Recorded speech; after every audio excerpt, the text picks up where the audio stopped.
Bonjour auditeurs et auditrices de Radio Taïwan International, ici Clément Tricot, vous écoutez un nouvel épisode de votre émission La Ville en Pratique. Revue de presse donc ce mois-ci où nous allons parler de différentes choses, comme d'habitude on commence avec des articles. On va d'abord aborder les progrès écologiques qui ont été mis en avant par le géant Taiwan Cement, l'une des plus grandes entreprises taïwanaises notamment dans la construction. Et on va aussi parler de gestion des forêts ou encore de l'importance d'Evergreen dans le fret taïwanais. Et en fin d'émission, on va parler paysage avec des photos du mois pour des rizières taïwanaises, mais aussi de l'architecture du mois avec une école élémentaire innovante dans le comté de Yunlin. On commence tout de suite la revue de presse. On commence donc avec Taiwan Cement qui fait des progrès vers la durabilité, un article que l'on doit à Commonwealth Magazine, un magazine qu'on cite régulièrement dans cette revue de presse. Alors, qu'est-ce que nous apprend cet article ? Il nous apprend que Taiwan Cement est la première société cotée en bourse à Taïwan et qu'elle a joué dans le passé un rôle crucial dans la transformation du pays en une puissance industrielle. La question qui se pose aujourd'hui, c'est pourquoi un géant du ciment se lance dans des produits, on va dire, des produits durables, et dans le secteur de l'énergie. Alors l'article nous apprend que 70 ans après sa création, Taiwan Cement a célébré une assemblée annuelle de ses actionnaires en mai dernier, qui a marqué un peu un nouveau chapitre dans son histoire. Il y avait à cette occasion forcément le président, Nelson Anping Chang, qui a déclaré aux actionnaires qu'à partir de maintenant, la société serait connue en anglais sous le nom donc de TCC Group Holdings, avec quelque chose qui est assez marquant, c'est une tournure un petit peu dans les activités de Taiwan Cement. Le président expliquait justement qu'en tant que toute première société cotée à Taïwan, eh bien, cette société a été témoin de la transformation du pays dans une économie principalement, on va dire, agraire, puis à une économie industrialisée. Et donc, comme beaucoup d'entreprises taïwanaises, eh bien, Taiwan Cement a aussi beaucoup investi en Chine. Et donc, l'article précise que face aux catastrophes naturelles qui sont liées au changement climatique de ces dernières années, Taiwan Cement, et aussi face aux pressions certainement du gouvernement, eh bien Taiwan Cement se sent obligé de diversifier ses activités, de s'éloigner de son activité principale, qui est la production de ciment fortement émettrice de carbone. L'article précise aussi que l'énergie verte, les systèmes de stockage d'énergie par batterie et même du recyclage des déchets sont un petit peu les nouvelles activités phares de Taiwan Cement. Mais là où l'article est intéressant, c'est quand il revient justement pour expliquer pourquoi ce géant de l'industrie a décidé de faire un virage vers des activités un peu plus durables. Il revient déjà sur l'arrivée du président de Taiwan Cement en 2017, à une époque où l'entreprise était quand même très dépendante de la Chine, qui générait plus de 80% de ses revenus.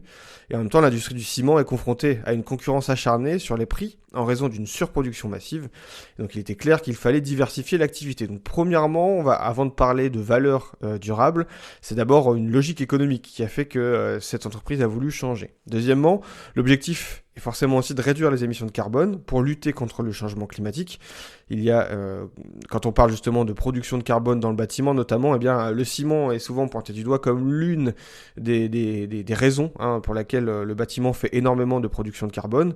La production de ciment est très très émettrice de ce côté-là, et forcément eh bien, la pétrochimie et l'acier sont aussi concernés.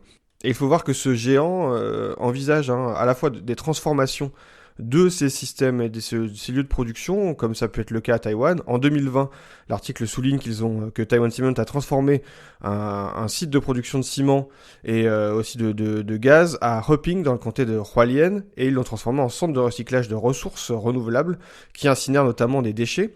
Mais ils font aussi l'acquisition de fabricants étrangers, notamment en 2021, ils ont acquis NHOA, un fabricant italien de systèmes de stockage d'énergie et de bornes de recharge, pour montrer un peu cette diversification des activités de Taiwan Cement. Et là où c'est aussi intéressant, c'est qu'alors qu'autrefois de plus de 80% du chiffre d'affaires provenait des cimenteries, qui étaient de Taïwan, à Taïwan ou en Chine, eh bien cette part, elle est tombée à 40% chez Taiwan Cement.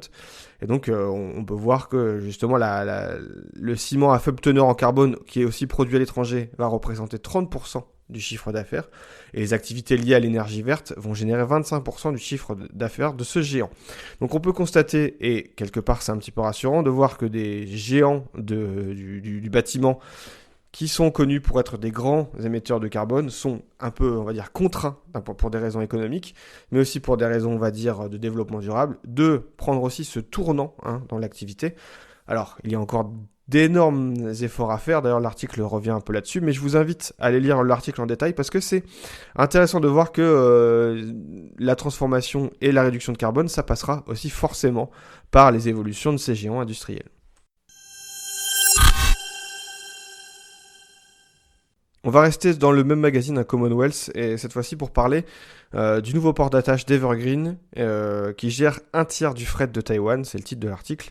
Alors, on va parler de ce géant du transport mondial en revenant sur le nouveau port d'attache d'Evergreen Marine au terminal 7 du port de Kaohsiung et qui est considéré comme le terminal à conteneurs, vous savez, du coup pour le transport de fret international. Eh bien, ce futur terminal sera considéré comme le plus smart, le plus intelligent de Taïwan, avec des nouvelles grues pour pouvoir accueillir des gros conteneurs, des gros paquebots, mais aussi avec un impact important pour libérer de l'espace dans la zone du vieux port en décalant les activités vers ce nouveau terminal à Kaohsiung. Alors, 16 portiques de 13 étages chacun, alignés. C'est l'espèce de Everglory, c'est l'un des énormes porte-conteneurs d'Evergreen, de la taille de 4 terrains de foot. Eh bien, on peut rentrer là-dedans pour décharger ces conteneurs sur le quai. Et là où ce nouveau terminal est remarquable, c'est qu'auparavant, la profondeur dans le vieux port, dans l'ancien port à Kaohsiung, avait une profondeur jusqu'à 10 mètres, et qu'aujourd'hui le terminal 7 pourra accueillir des navires avec une profondeur de 18 mètres. Ça vous donne un petit peu l'idée de l'immensité des navires qui peuvent être accueillis ici. Alors là où c'est aussi intéressant, c'est de noter qu'avec le départ des navires, une nouvelle vie va s'installer dans le quartier du vieux port. Si on déplace les activités industrielles, on va avoir des nouvelles potentialités de développement urbain à Kaohsiung. C'est déjà le cas. Et l'article le cite très bien, hein, ça prend le modèle d'autres ports internationaux qui ont aussi décalé leurs activités ailleurs, comme ça peut être le cas à Rotterdam aux Pays-Bas ou encore à Yokohama au Japon. Et l'article revient un peu justement sur ces évolutions, ces transformations du port. Mais là où je vous invite à lire l'article, c'est pour voir un petit peu quand même cette importance encore que va avoir Evergreen dans l'organisation de la ville de Kaohsiung et de voir qu'il y a quand même des gros efforts qui sont faits pour développer encore aujourd'hui le transport de fret par bateau.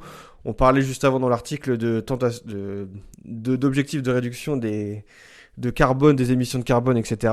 On est pas vraiment dans un extrême inverse, mais en tout cas, les transports par bateau sont souvent aussi pointés du doigt dans le commerce international et les importations ou les exportations comme une bonne source d'émissions de carbone. Et on imagine qu'il y aura forcément un jour des questions à se poser sur ces projets pharaoniques qui continuent à se développer aussi à Taïwan.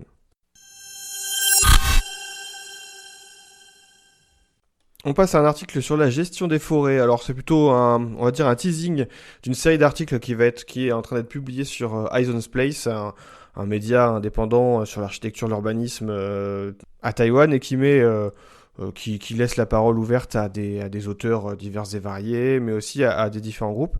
Et donc là, l'idée, c'est de parler un peu de la gestion des forêts à Taïwan et d'essayer de mettre en avant que face au changement climatique, les pays du monde entier donc réfléchissent à des solutions.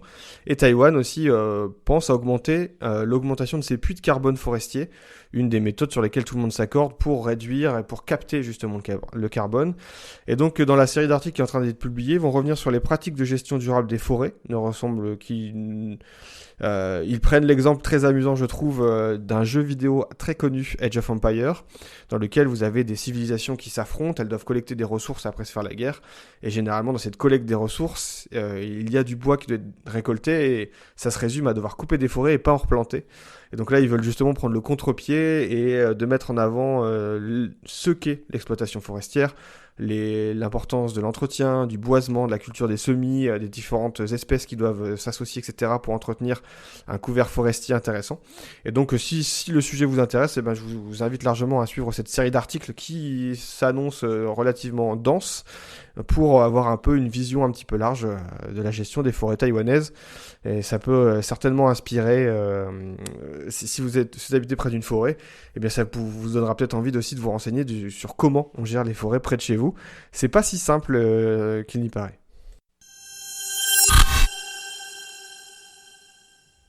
On passe sur un autre article très rapidement qui s'appelle Guérison du corps et de l'âme, la magie des forêts.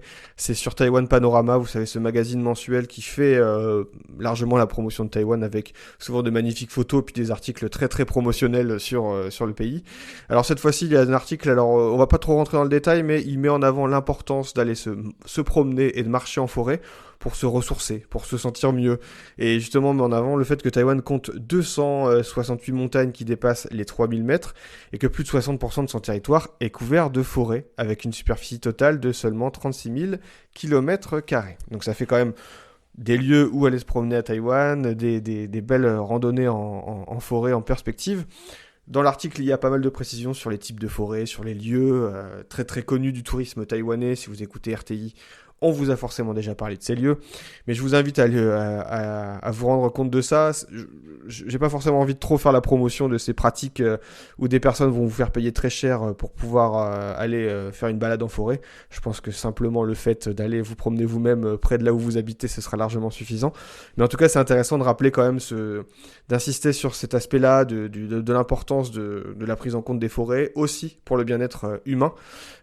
C'est un vrai sujet d'urbanisme à Taïwan comme ailleurs, sur l'importance de la place de la végétation et des couverts forestiers à proximité des lieux de vie, justement pour le bien-être humain. Donc voilà, ça a été une bonne excuse pour pouvoir aborder ce sujet.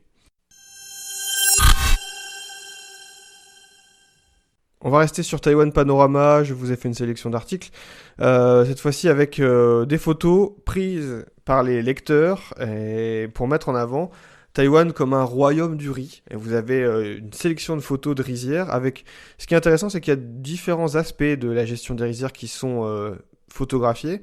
On peut prendre l'exemple de l'art floral dans les rizières à Baishatuen, donc dans le comté de Yuanli à Miaoli. Eh bien, vous avez des grandes rizières, qui sont connues comme un peu le grenier de Miaoli. Et donc, vous avez les agriculteurs locaux qui développent des compétences pour créer de l'art floral avec différentes espèces de riz, pour enfin reconstituer un peu des paysages ou des dessins dans ces rizières. C'est toujours c'est très connu, mais ça a toujours ce petit effet quand on le voit. Il y a aussi des images qui ont été prises sur la récolte du riz à la main. Alors c'est plutôt à la marge, ce genre de pratique à Taïwan, mais en tout cas c'est toujours intéressant aussi de voir que ce genre de démarche se fait encore aussi pour mettre en avant le travail difficile qui est exigé par les agriculteurs au moment de la récolte quand ce genre de pratiques sont faites de la sorte. Et aussi des paysages tout simplement de grandes rizières avec des méthodes traditionnelles de récolte. Donc je vous invite largement à aller voir ces images pour cette sélection, on va dire, du paysage du mois.